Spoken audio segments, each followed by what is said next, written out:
In the last few videos, we have been concentrating on styling the app to make it more presentable.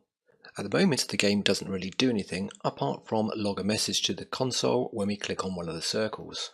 That's not exactly very interesting and certainly not much of a game. From this point onward, let's concentrate on adding further functionality to our game. To do this, we need to keep track of the state of the game.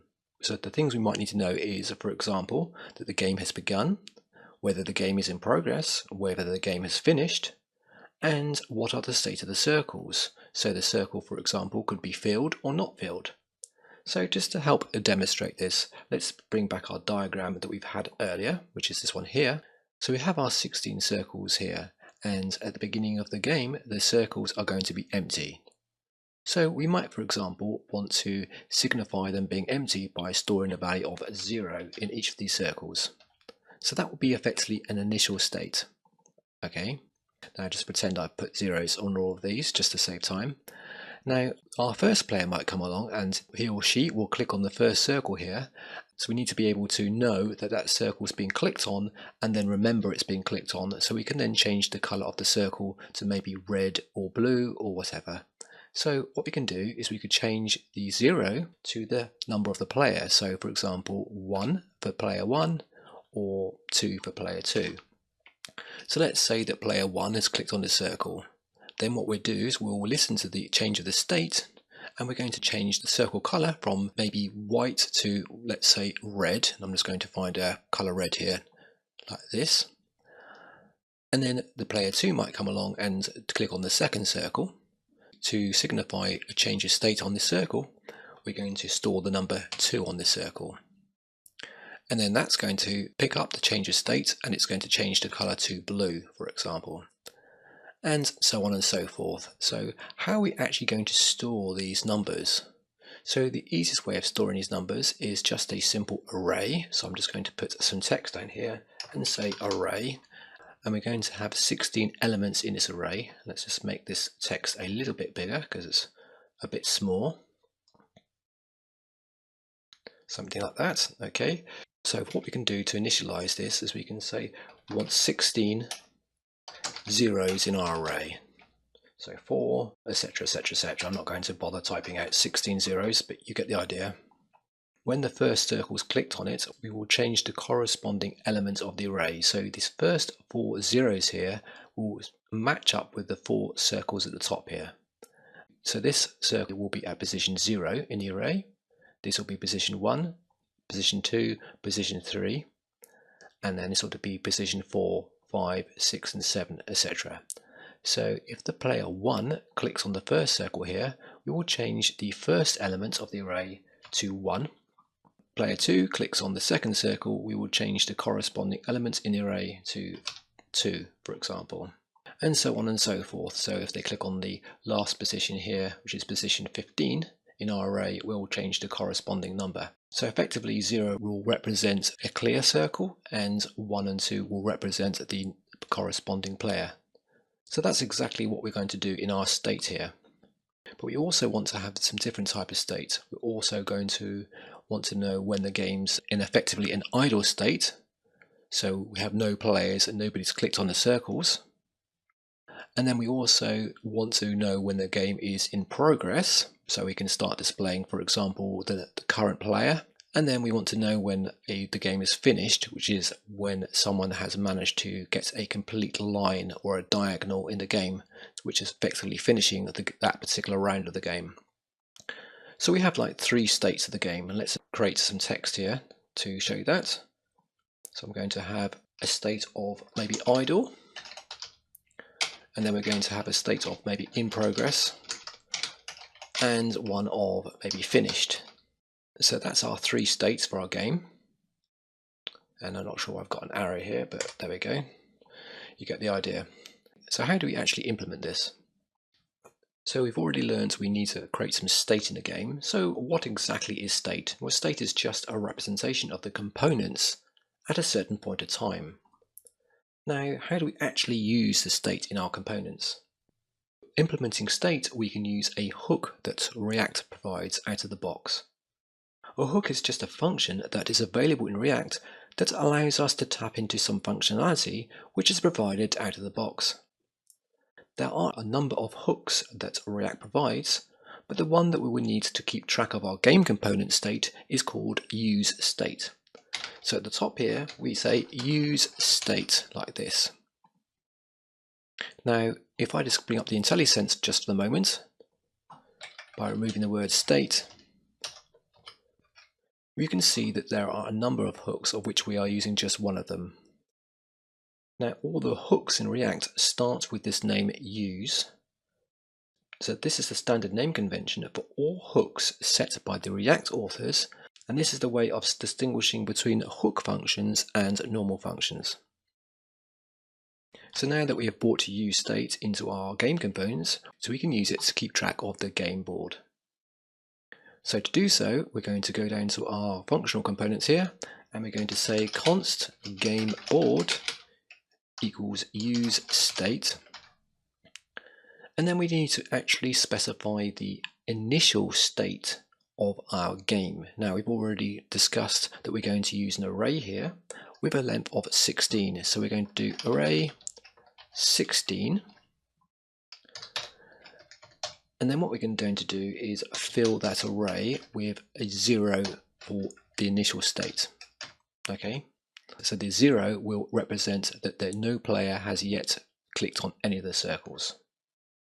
The useState hook will allow us to deconstruct it to get actually one variable which will be used to actually give us state, so that will be game board, and then we can provide a function that will allow us to update the state. Otherwise it's a little bit useless if we can't update the state. We can call this function anything we like, so we can call it set game board. Okay, when we want to read the state, we simply look at the variable here, game board, and then we want to update the state, we call the callback function set game board, or whatever we've called it here. We can call that anything we like. We could call it banana or pineapple if we particularly wanted to, but the general consensus is you have the word set and then the actual name of the variable just to keep it consistent. So let's just quickly give that a test, and let's just output the initial state to the console. I'm going to bring up the browser, open up the developer tools. I'm just going to give that a quick refresh.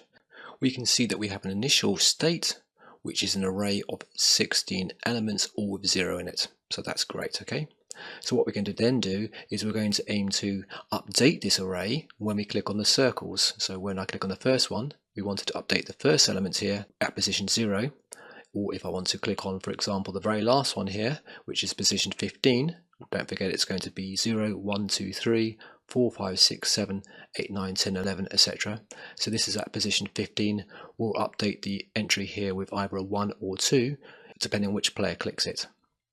So that's the idea anyway. So how do we actually go about doing this? So in our circle clicked callback function here, we can update the state when the person clicks on the circle. So we're going to do game board, then we're going to take the ID, which is the index of the circle, and for now I'm just going to set it to the number 1 just for testing purposes, which will be effectively player 1. Then we will call set game board, and we will give it the name of the game board back to itself. I'm going to deliberately put a mistake in here and show you the wrong way of doing it. And the reason for that is I want to show you what happens when you start off learning React, and this is an instinctive way of trying to update state. And I'll explain the reason why it's incorrect for updating arrays in a later video. Now what I'm going to do is we're going to output to the console our game board variable after we finish updating the state. All we're doing is we're expecting the array to be updated with a value 1 at the corresponding position. Okay, let's click the circle at position 1, and we've got a debugger statement still in here. But anyway, we're just going to go past it. We are at ID 1. We're going to change the game board array to 1, like this. You can see that at index 1 we have given it a 1 value. Now we're just going to call our set game board function, which will tap into the useState hook in React with our new array. Let's do that, and now go back to the console, and we can see that we indeed get 1 set. So that seems to be working, isn't it?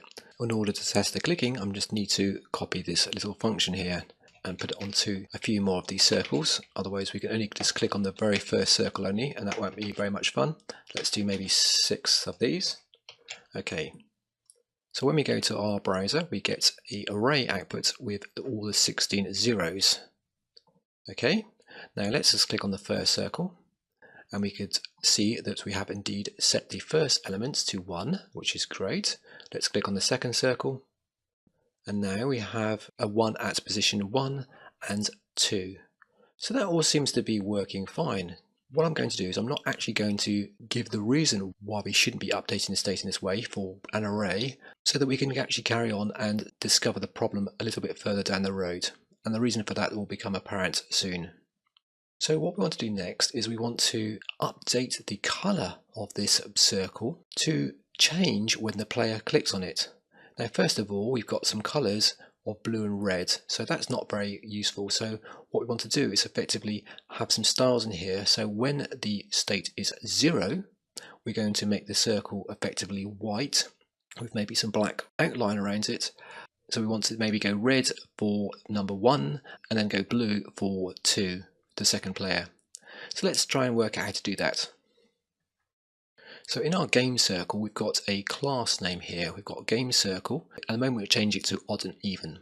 So what I think we need to do is we need to create ourselves a class, and rather than calling it odd and even, I think we'll call it maybe player 1 and then player 2. So let's just first of all give these a different name and say player 1 and then player 2. But we also want to have a style, so when there's no player clicked on it, so the initial state, we want it to have a background color for maybe white. So let's just take a copy of this, and let's just give it a class name of player 0 for the value of 0, and let's just change the background color to white like this. Let's give that a save. Okay, now what we want to do, let's just test to see that whether that style works by going to our game circle and just getting rid of all this stuff here that we had from our previous video and change it from game circle to game circle player underscore 0 like this. And let's finish off this curly brace here, give that a save.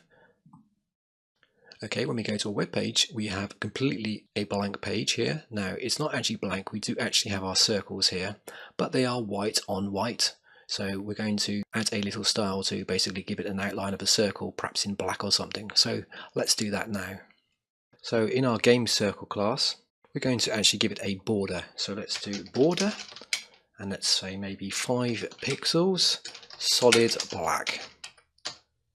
Let's give that a save and see how that looks. Okay, that's much better. So we can actually see something on the screen now. So this will be our style for now for when there's no player actually clicks on the circle. And then the idea is when a player actually clicks on the circle, we then want to inspect the state. If it's a value 1, we're going to change it to the player 1 class name. And then when it goes to value 2, we're going to change it to player 2 class name here. So how are we going to do that?